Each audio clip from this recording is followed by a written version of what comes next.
Before Rome ruled the Mediterranean, before Greece built its temples, a black African empire conquered Egypt, ruled as pharaohs, built more pyramids than Egypt itself, and defeated the mightiest armies on earth. History buried them. This is the story of the empire the world was never supposed to forget. Kush. This is a story written out of most textbooks, but not out of stone, not out of tombs, and not out of the archaeological record. Stay with us for the next 25 minutes, because by the end of this video, you will understand why one civilization was powerful enough to rule an empire, and powerful enough to be erased from memory. If Untold history matters to you, subscribe now, because this channel exists to dig up the stories they didn't want written down. South of Egypt, where the Nile bends through what is now Sudan, a civilization rose long before most of the ancient world had a name for itself. This was Nubia, a land of gold mines, ivory traders, and fortified cities, sitting along the richest trade corridor in northeast Africa. By 2500 BCE, the city of Kerma had already become one of the earliest urban centers on the African continent, with massive mud brick structures, organized agriculture, and a trade network stretching deep into sub-Saharan Africa and north into Egypt itself. Nubia was not Egypt's little brother, it was its rival and its resource vault. Egypt's pharaohs needed Nubian gold to fund their armies, their temples, and their monuments. For centuries, the two civilizations fought for control of the Nile's southern reaches, trading blows across a border that shifted with the fortunes of war. During Egypt's New Kingdom period, around 1500 BCE, Egyptian armies pushed south and conquered Nubia outright, folding it into Egyptian administrative control for nearly 500 years. Egyptian temples rose along the Nubian Nile. Egyptian gods were worshipped in Nubian cities. Nubian elites adopted Egyptian writing, Egyptian religious practice, and Egyptian royal customs. To an outside observer, it might have looked like cultural erasure, the slow absorption of one people into another. But empires forget one rule: the conquered remember everything. As Egyptian power declined in the centuries that followed, worn down by invasions from the Sea Peoples, internal political fracture, and the loss of centralized control, the grip on Nubia loosened. And in that power vacuum, something remarkable happened. Nubia did not simply return to what it had been before Egyptian rule. It absorbed what it had learned, kept what it valued from its own traditions, and built something entirely new: the Kingdom of Kush. Centered at the city of Napata, near the fourth cataract of the Nile, the Kingdom of Kush emerged as a fully independent, highly organized state by around 800 BCE. Its rulers, beginning with a king named Alara, built a society structured around military strength, agricultural wealth from the Nile floodplains, and religious devotion to the god Amun, the very god Egypt itself had once championed. The kings of Kush positioned themselves not as outsiders to Egyptian civilization, but as its rightful spiritual heirs, the true keepers of a tradition that Egypt's own rulers had let decay through generations of political chaos. This was the foundation for what came next, because the kings of Napata were not content to rule only their own land. They looked north, toward the fractured, weakened kingdoms of Egypt, and they saw an opportunity that would change the course of African and world history.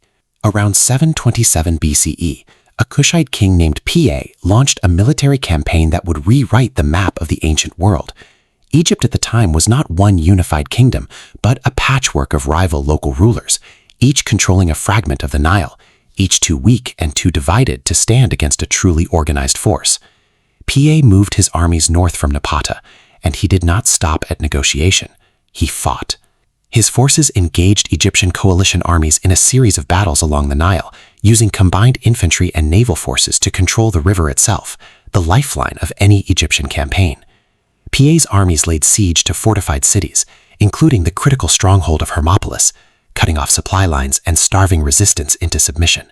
City after city fell or surrendered as Pa's forces pushed toward the ultimate prize, the ancient capital of Memphis, the symbolic heart of Egyptian civilization for over 2,000 years. The siege of Memphis was the campaign's decisive moment. Pa's forces breached the city's defenses, reportedly using boats to storm sections of the city wall along the waterfront where defenses were weaker. With Memphis in Kushite hands, resistance across Lower Egypt collapsed. Local rulers who had refused to submit now had no choice. One by one, the fractured princes of Egypt bowed before a king from the south. Pa did not just conquer Egypt. He was crowned pharaoh, ruling over a unified empire that stretched from the Mediterranean coast in the north to deep within the African interior in the south, one of the largest territorial states the ancient world had yet seen.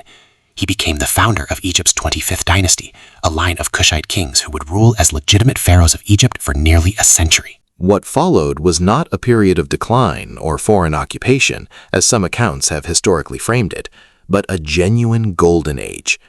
PA's successors, Shabaka, Shibataka, and most famously Taharqa, governed an empire that spanned both Egypt and Nubia as a single political and religious system. Taharqa in particular launched one of the largest building campaigns Egypt had seen in centuries, restoring and expanding temple complexes at Karnak, constructing new monuments, and reviving religious practices that had fallen into neglect. Under Kushite rule, Egyptian civilization was not diminished. It was, in many ways, revitalized.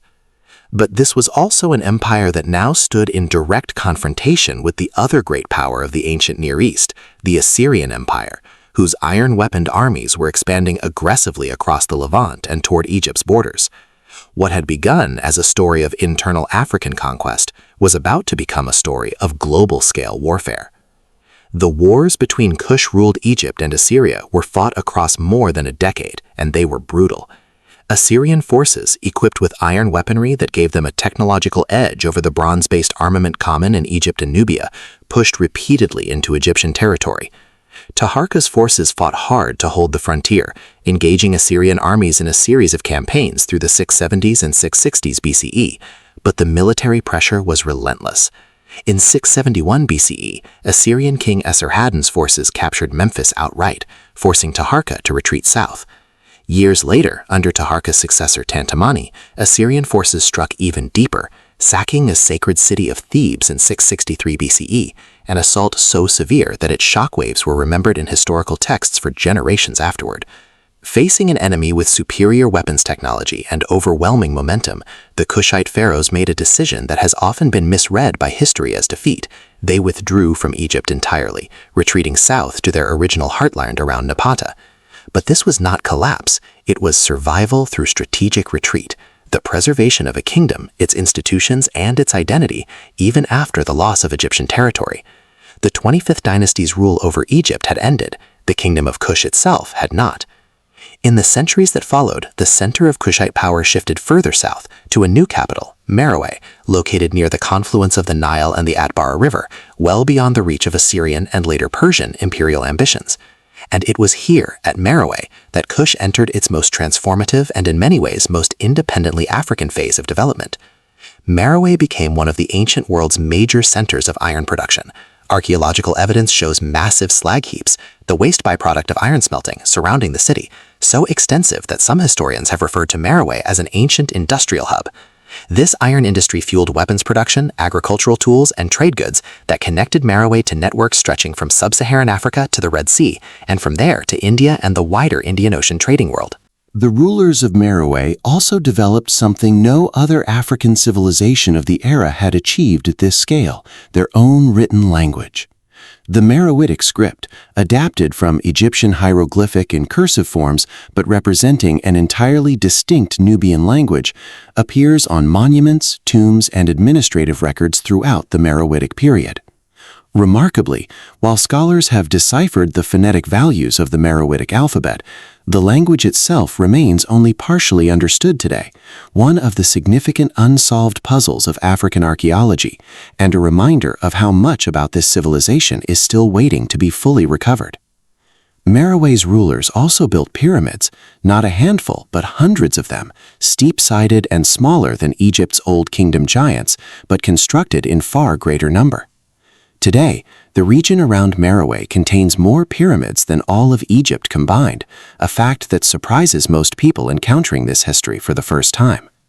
These pyramids served as royal tombs for generations of Kushite kings and queens, packed with grave goods, inscriptions, and burial chambers that continue to be studied and excavated. And among the most remarkable rulers to emerge from Meroe were not kings but queens.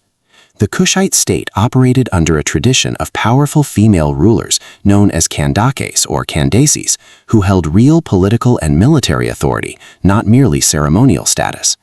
The most famous of them, Amani-Renas, ruled during a period of direct confrontation with a new imperial power expanding out of the Mediterranean, Rome.